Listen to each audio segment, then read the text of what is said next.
recording. Okay, so welcome everyone to Team B, our team call every Wednesday night.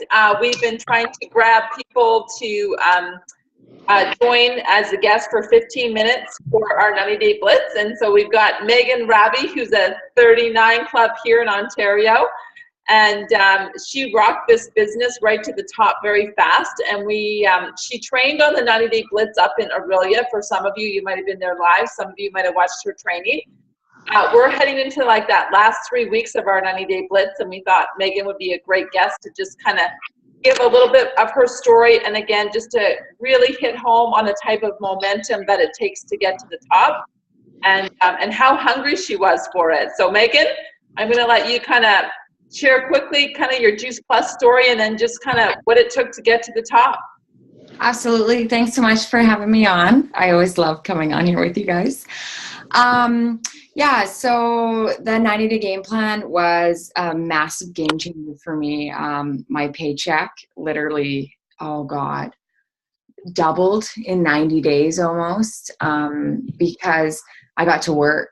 I went into law, working, and I came out of law. So it was June, July, August was when, I really started to qualify my business. And then, July, I went NMD, and August, which are summers, very slow months, but I didn't care. I needed it and I wanted it. I was hungry. I was so hungry for this business. And yeah, so my story, I've been now with Juice Plus for 2.5 years. I, like a lot of people, thought Juice Plus was a joke. I don't eat vegetables. I took vitamins. That's what I need. That's what I took. I took more vitamins you would possibly imagine, and I didn't know what half of them did. But yeah, so it was finally about a year after knowing a little bit about Juice Plus was, and saying no, I finally agreed. I called up Michelle and I said, okay, I'm ready. I'm going to get off my high horse. I got to see what all this craze is about. So I took the capsules, I took the shakes, and I was like, what the hell? I'll take the business too. I always believed in network marketing. I knew it was always the way to go, the right thing to do. I'm a dreamer. I'm a big dreamer, and I don't believe in working, 9 to 5. I don't. I enjoy what I do right now, but that to me is not a life. That's not something that, I didn't want to do this for my whole life. So, so I signed up, and it was good. I got started right away. I was really excited. The community was absolutely what sold me on this, from a small town. And, you don't realize that you're missing the community until you get back into a place with all these women, and yes, there are men as well, but they lift you up. And when I met Nicole, I was new to Ontario, and her and Melissa just took me completely in, and I was just like, this is unbelievable. You'll never find a place like this anywhere in a job. So that was great. And people always say like, oh, you're in sales, this must be so easy for you. And it's not. Like, what I do in my job every day has nothing to do with what I do in this business. And that's what I love about it. It's so completely different. So sorry, I'm kind of getting off topic here, but I'm just so excited. But yeah, so that's what I did. I got started, after saying no for a year. I got started and I went to work, and I was really excited, fast track sales coordinator after 2 months. And then, I take 2 steps forward, and then I take 3 steps back. And then I get excited again, and then I would take, 5 steps forward, and then I take 3 steps back. And I just kept, going forward and back and forward and back. And Nicole, you must see this all the time as a leader, and it's not frustrating, it's not the right word, but it's like, it's so hard because you see these amazing people and, your team working, and, you want it for them so badly, and you see that they want it, and you're just like, if you could just lift off, just like, you can do this, you know, you're a strong person. I know you can do it if you would just be consistent. And that was my problem. I wasn't consistent. I would get really, really excited. And then it was like life would happen, or, you know, I'd spend a weekend here, and then it's like, and then I totally, you know, get off track. And it was just back and forth and back and forth. So finally, you know, after, you know, doing this and back and forth for, you know, not quite a year, but, you know, 6 to 8 months, I finally sat down, I spoke with Michelle and Sandy, my upline, and I said, okay, I'm ready to do this. Like during this time, I'd allowed, you know, Janelle's my business partner. We worked so well in this business together. We just completely linked arms and took off with it. But I allowed myself to kind of shut down, and she had passed me in the business, and it's like the most, not scary thing, but you just feel like, and then I really shut down because I was so scared, because I started comparing myself to everybody around me, and I was like, you start questioning what you're doing. And had I just stayed consistent, I wouldn't have done that. I allowed everything on the outside to influence me, and I was listening to things I shouldn't have done, and it's terrible. And we're all guilty of it. You know, we all compare ourselves, we all compete with everyone, and that's where I was. It was not a low point in my life, but it was just a point of where I was still growing. And so finally, like I said, I was ready to say yes, and ready to really, really do this business. And so that's exactly what it was. June, July, August was my 90-day game plan. They told me, you know, you've got to work consistent, and you got to give me at least 90 days of solid effort. And I said, I'm in. I'm ready to do this. Let's do it. And that's what I did. I knew I wanted to go into law with a qualified business. And for me, a qualified business was I wanted 5 legs. You know, because they always say you build wide. You know, that's what you want to do in this business, is you want to build your foundation and your structure. You know, it's like the house. People don't think about, you know, the cement and all the foundation, the basement of the house. They just see, oh, it's so pretty on the outside. But it's like, that's the most important part of your business is your foundation. So to me, I wanted a qualified business, and that was having at least 5 qualified businesses frontline. So when you do that, when you qualify your business, you go all the way down in your pay line. And I wasn't utilizing that. And when you have a really strong leg underneath you that has lots of levels down, you're not utilizing that. So when I qualified my business, my paycheck skyrocketed. And I was like, oh my gosh, my volume jumped by thousands just from getting my business fully qualified. So that was what I wanted. So that's what it was for me, was June. My month of June was I set the goal to qualify my business. And that's what I did. I went as wide as I possibly could. And then July and August was when I started working with my workers. You know, I let my team go. But I let them know what I was doing. And I recommend everybody, if you're going for any promotion, if you're anything, you have got to let your team know what you're doing, because you have no idea.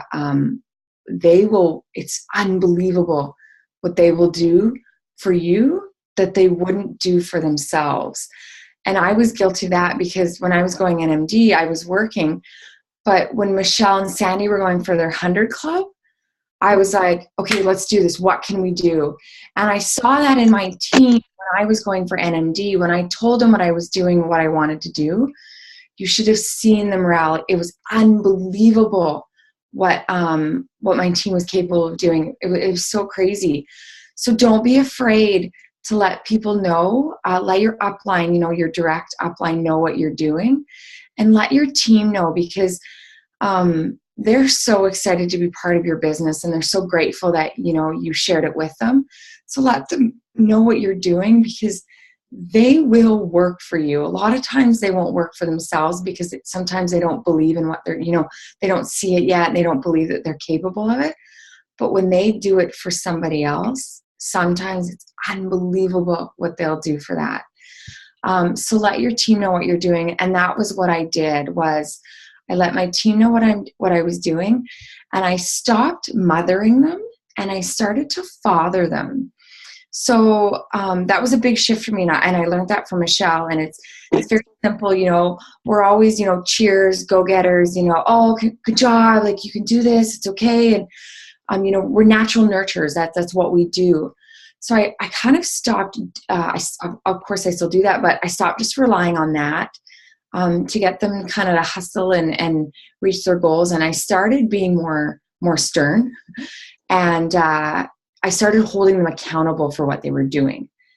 And that was really good. So I would check in with them, what can I do to help you grow your business? And, what's your plan? And it wasn't so like, what are you doing this week? Like, what do you got on the go? I wasn't like that. I was just holding them accountable, always offering my help. And then, if they're saying like, okay, your goal is sales coordinator, your goal is VF. So, what are you going to do? Like, what's your plan to get there? They tell me my plan or their plan. I'm like, that's great. But actually, we're going to do this instead. So I would push them to where I knew that they needed to go. And I just gave them that extra push. And I said, that's great, but I think we should do this. Like, let's really do this, and let's really hone in on this. And I just started pushing them out of their comfort zone. And that was really big. And that's when, I started getting people to VF in 10 days, and I started getting people qualified in their first month of business. And that's when I really started to see growth, was when I started pushing them right off the bat out of their comfort zone. We started doing 3-way calls and, Zoom calls and things like that. Like, I did everything that they didn't want to do, but I saw so much growth in them so early. So that was a really big thing I started doing in my 90-day game plan. Was I shifted my mentality of how I wanted to coach my team, and what I knew Michelle was doing with me. I just shifted that down and started doing with my team, and I was remarkable growth from that. So that was kind of what it was for me in my 90-day game plan. I qualified my business. I went Q the next month, and then I went NMD the following month. So, and then the month after that, I went 39 clubs. So set your goals as absolute high as possible, and then just do the work, and go backwards. It's like, okay, so I knew I wanted to be an NMD, and I knew that working, once or twice a week wasn't going to do it. I knew that I had to put in 7 days a week. And that doesn't mean I'm working 12 hours a day, 7 days a week. It means I'm doing something every day consistently to grow my business. Maybe it was something as simple as a phone call. Maybe it was something as simple as, a meeting or a Zoom call, sending, 3 or 4 text messages or whatever it was. But I knew that I had to do something every single day, or I was going to go and then go back. And then I was going to go forward and then go back. But instead of that 90 days, I just consistently went forward, and it was the best thing that ever happened for my business. So that was kind of what I did in my 90-day game plan. I don't know if anybody has any questions, or, if they want to comment on what they're doing, what's working for them. I'd be glad to help out. Nicole kind of went away. So I don't know if anybody wants to ask any questions. I'll ask you something. Yeah. When you say do you see me, Michelle? When you say you were consistent, like every day, what would you say as far as activity that you did? Yeah, so I'm a big list person. So I would write out a list. I've shared it before. Oh, here it is. So I can send this to Nicole, but I would make this list every Sunday. So I'm a big believer in business meetings. I don't know if you guys have business partners, or, if you guys have a buddy, or, because if you guys were in business with, let's say, a partner, you guys open a franchise, whatever, you guys would meet either, weekly, daily, monthly, quarterly, whatever it is, and you would go through your business. So that's what I do. I started having a business meeting with myself every Sunday. So I would set my goals, and I would write down some business goals and then some personal goals. And then every Sunday I would, go through what I want to do. And then the following Sunday I would evaluate, how my week, what I actually did to make sure, if this was actually, good, if I should up my goals, or maybe I set them too high, maybe I should low, whatever it was. I would reevaluate it, and then I would write down a list of what, so I'm sure there's a better way to do it, but for me, I just had a list, and then I kept transferring it. But from there, I would write down, I just had a book, like a little, and it was just every week it was my business goals. And at the top, I would write, NMD 100 Club. And like, I wrote, how much money I wanted to make, what day I wanted to have it by. And I kept looking at it every single week of what I wanted. I wanted 5 frontline, whatever it is that you guys want. Like, maybe you want 10 frontline sales coordinators. Just write down what you want, and then write down 3 or 4, maybe your business goals are to listen to an hour of an audio every single day, and you want to talk to 5 new people. Maybe you want to reach out to, maybe you want to launch the 10-day shred or something, whatever it is. That was all part of your plan. And then from there, every week I would just print off this little list, and it was so it was new prospects for business, customers, prospect follow-up, customer care, and team care. So every week I would write, 3 to 5 new names in this list. And then from there, I know there's a better way to do this. So if you guys can find a better way, by all means do it, more efficient. But from there, I would take that list and I would move it into my passion planner. So Monday morning, I would write down, I'm going to contact this person, and then Tuesday afternoon, and I would start scheduling them in so that, as I would open my plan for the week, they were already listed in there. So that was kind of what I did, and that's what kept me accountable. And then I started sharing my list, and this is very brave, and this is what I had to do. I started taking a photo of this every single, Monday morning or Sunday night, and I would send it to Michelle and Sandy. And I said, this is what I'm doing this week. And then the following week, they'd be like, okay, so how did it go with so-and-so? Because they knew what I was doing, so they could hold me accountable for it. So if you have somebody that can hold you accountable, I recommend doing that. Maybe it's even a husband or a sister. Like just this last few months, my sister's come to me and she says, okay, I'm ready. Let's do this. And so we do every Sunday at 8 o'clock, we get on the phone. And I remember the first week we did it, she's like, okay, how was your week? I'm like, I did nothing. And she was like, what?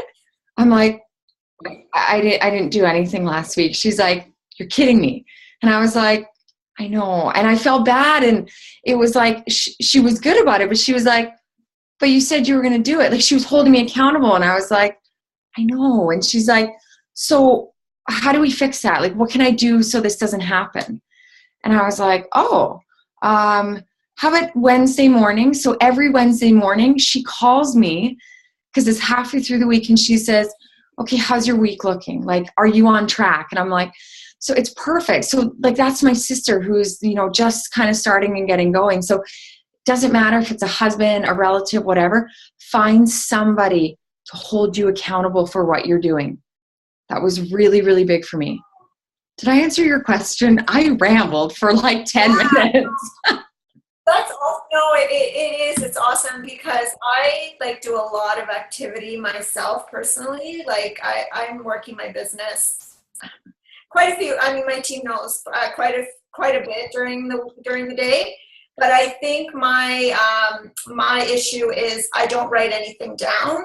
So by the end of the day, I'm like, what did I do all day? I feel like I've accomplished nothing. Have you done that? Oh, so, yeah. I mean, at least you have. I'm the biggest procrastinator in the entire world.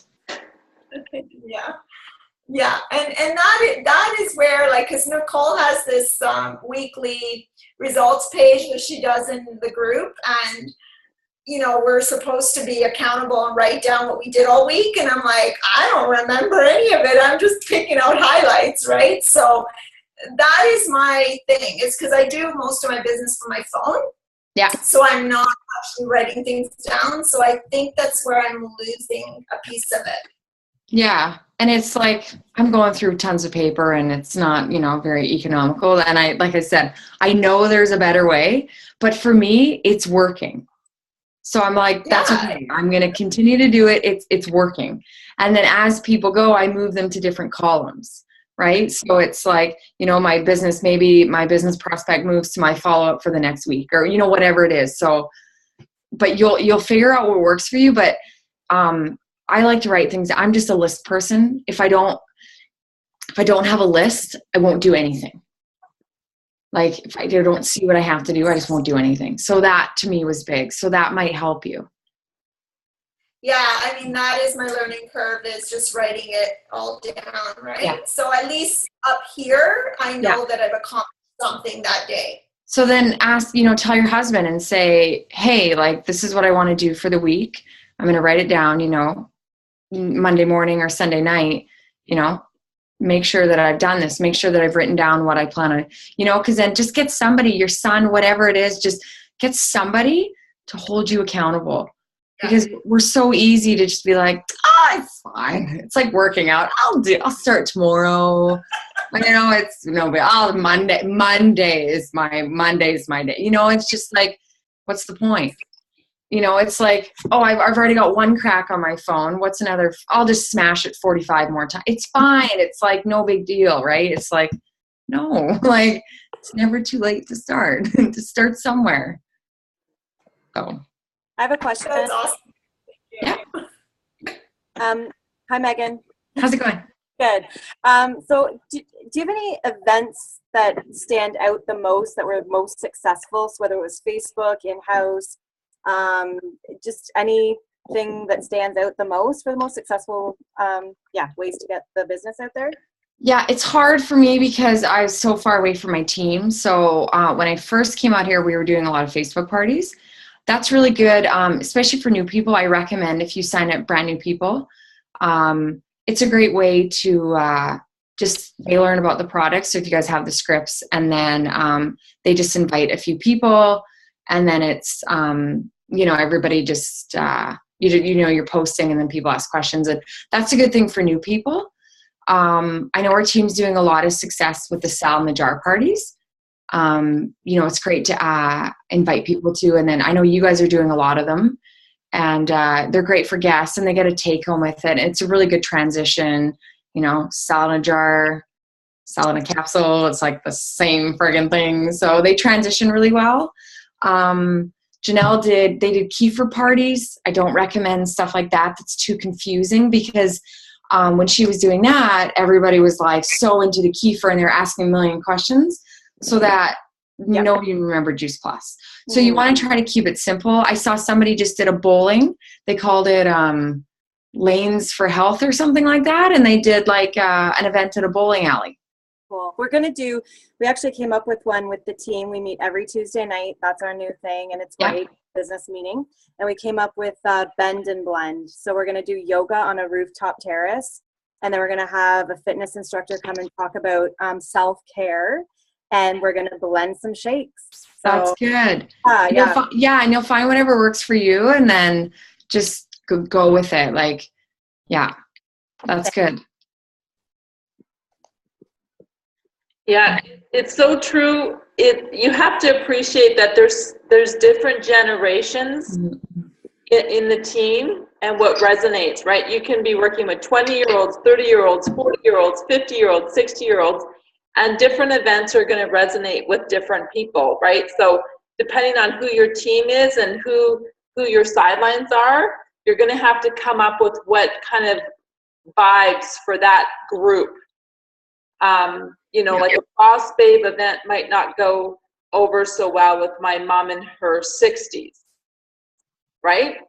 It might not go over well, but a salad in a jar party will be much more inspiring for her. So you have to always take that in mind. When we were building Melissa to NMD, we would have events every often, and we just played around with it to find out. And at the end of the day, if the event was going to be fun, it was going to go. So we did stuff like we had a pool party, we had a raw food night. We just played with it, but we always got guests out, and that was the main thing. We did a meditation one night. We did yoga one night. We brought 5 practitioners in our basement one night and did like a 2-hour health event where people were getting a facial with Juice Plus and a massage, and we just went and played full out. You know, it's like, let's just throw some stuff at the wall and see what sticks.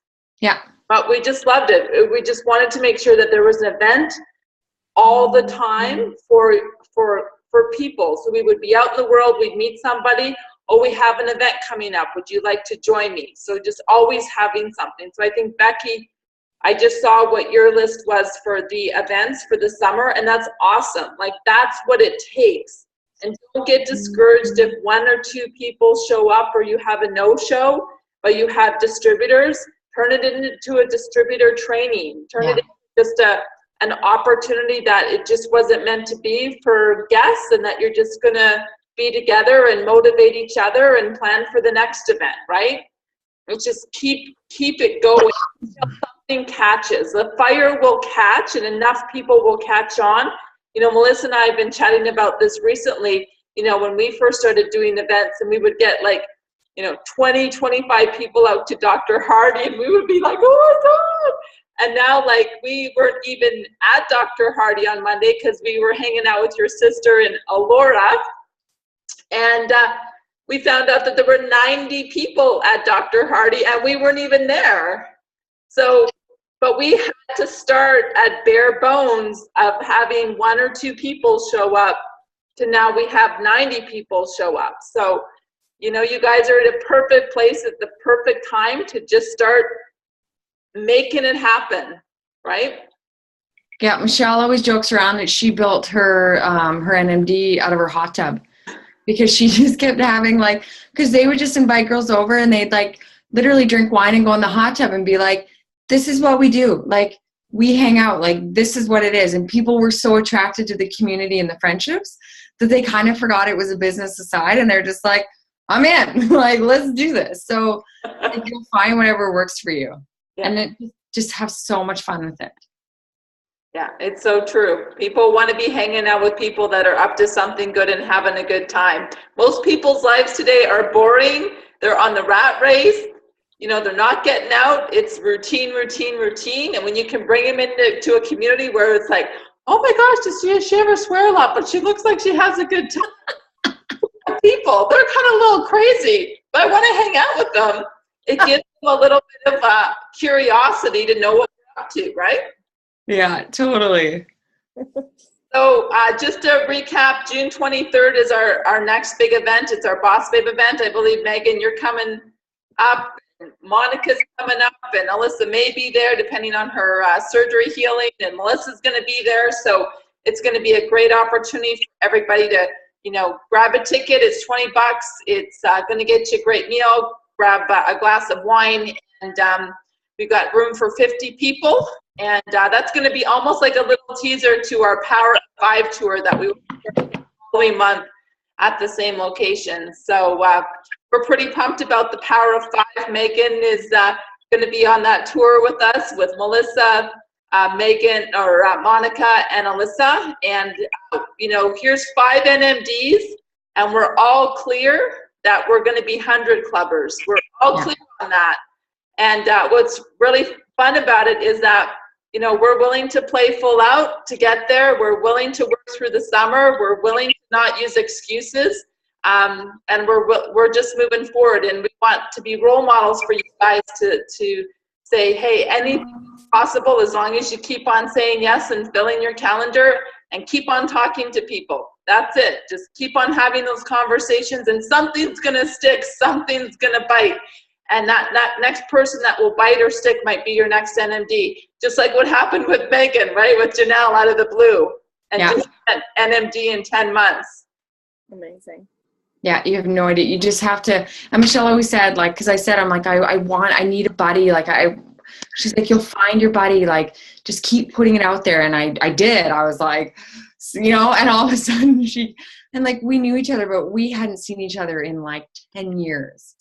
And funny story, she's going to kill me for telling this.